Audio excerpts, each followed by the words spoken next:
Let us put up 3 shelters, one for you, one for Moses, and one for Elijah. It says he didn't know what he was saying. They were so frightened.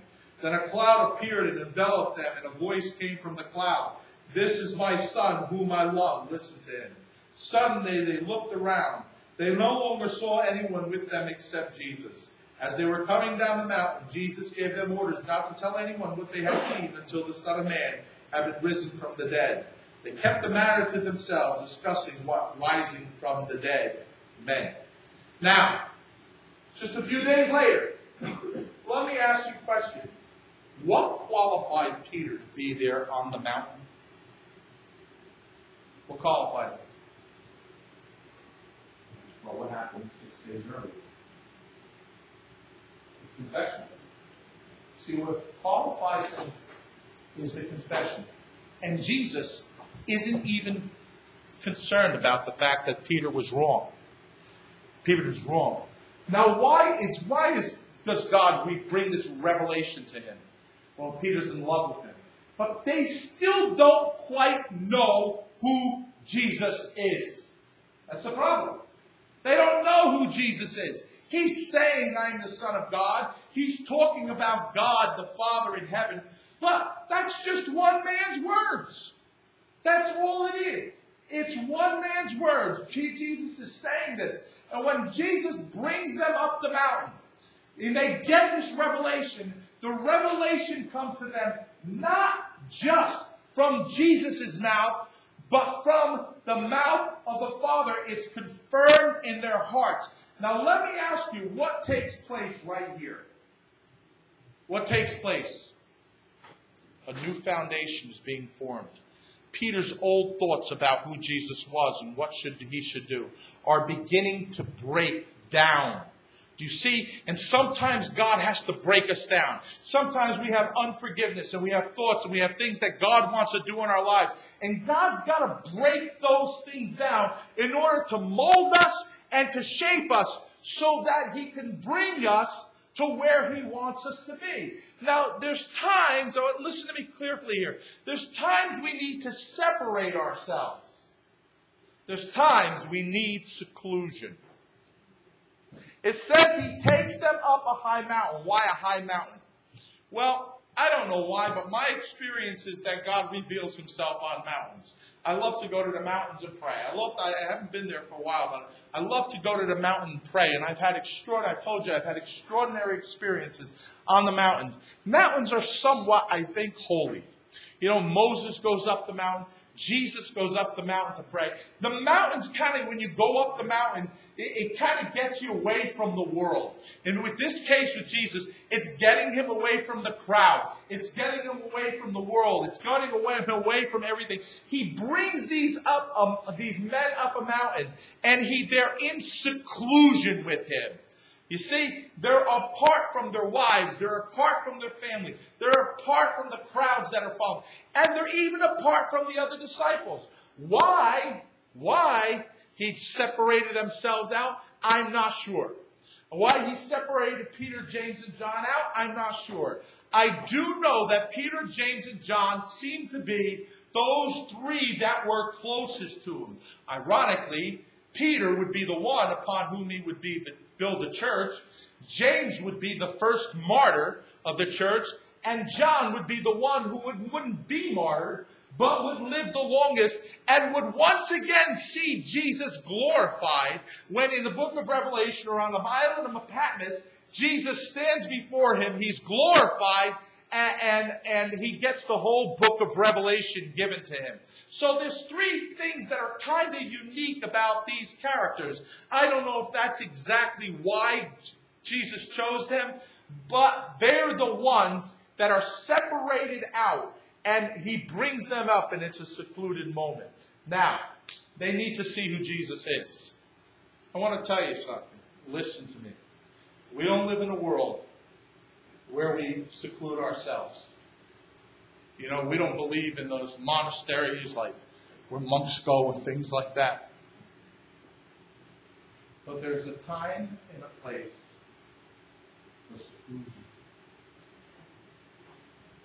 I had one amen. There is a time and a place for seclusion. A time and a place where you say, I'm going to get away from everything and everybody so I can be with the Lord. And when you do that, in time, revelation will come. It may not be, hey, I'm going to seclude myself for a little half hour here. That's your devotion. But if you got to decide that, hey, I need to get away, to be with the Lord, and to seclude myself, revelation will come. God's not going to waste the opportunity. Revelation will come. It may not be in the first 10 minutes or whatever, but I guarantee you, revelation will come. Now, Jesus tells them not to tell everyone, or tell the other disciples. Could you imagine what this was like? Could you imagine having an experience like this and then being told, by the way, don't tell anybody? Now, I think maybe one of the reasons Jesus didn't bring all 12 up was because there was 3, and that would have been hard enough to keep a secret. 12 would have been impossible. No way. Somebody was going to slip with 12.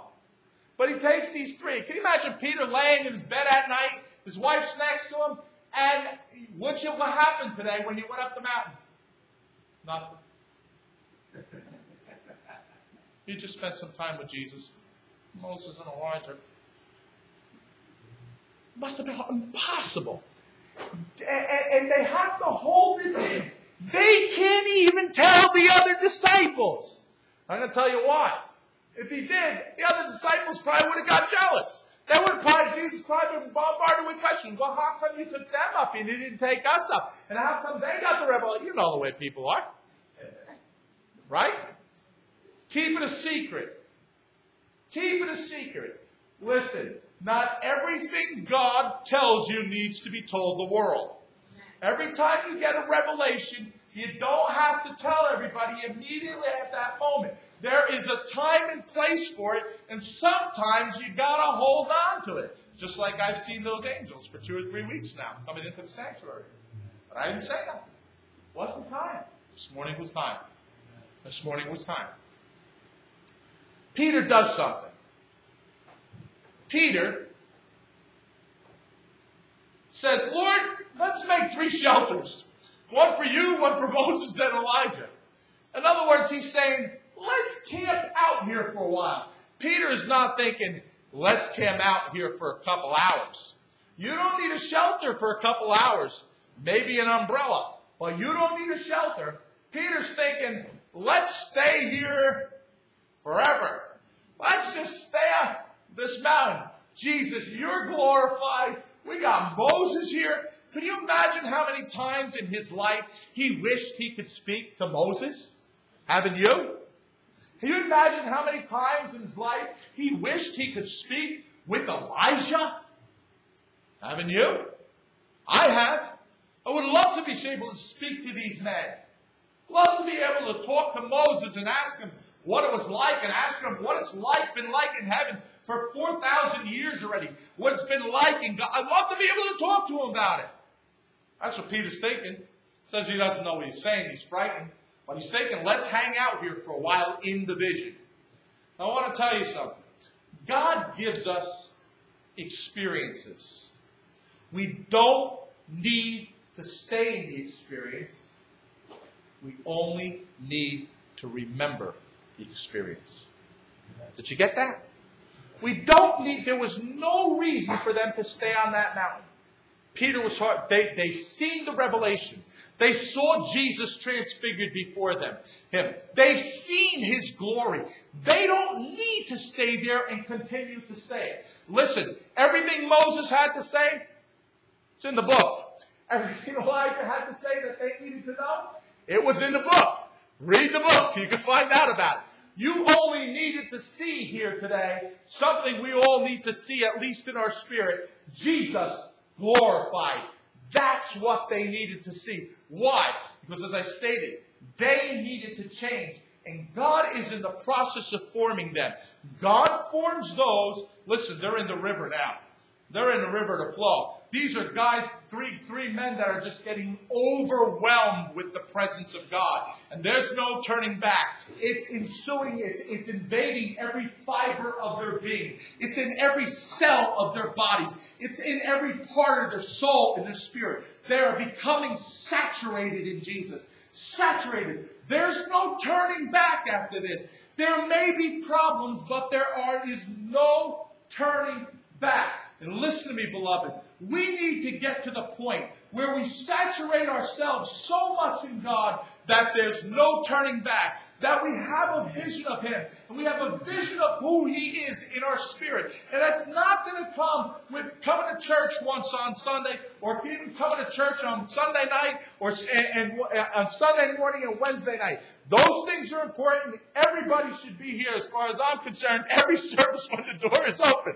But listen, there's a time where you got to be separated. There's a time where you got to be secluded. And there's a time where you need to get a fresh revelation of Jesus, because it builds your love. It builds your your relationship. It builds your foundation. And when trouble comes, it may rock you, but it's not going to destroy you. Amen.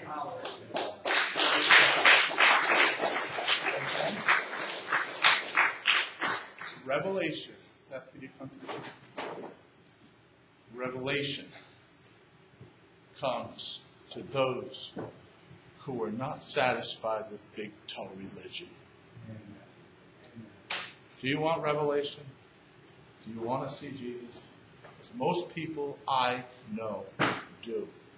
But it's not going to happen without you making a choice. Bow your heads.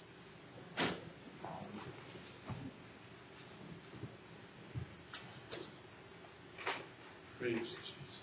Praise you, Tom.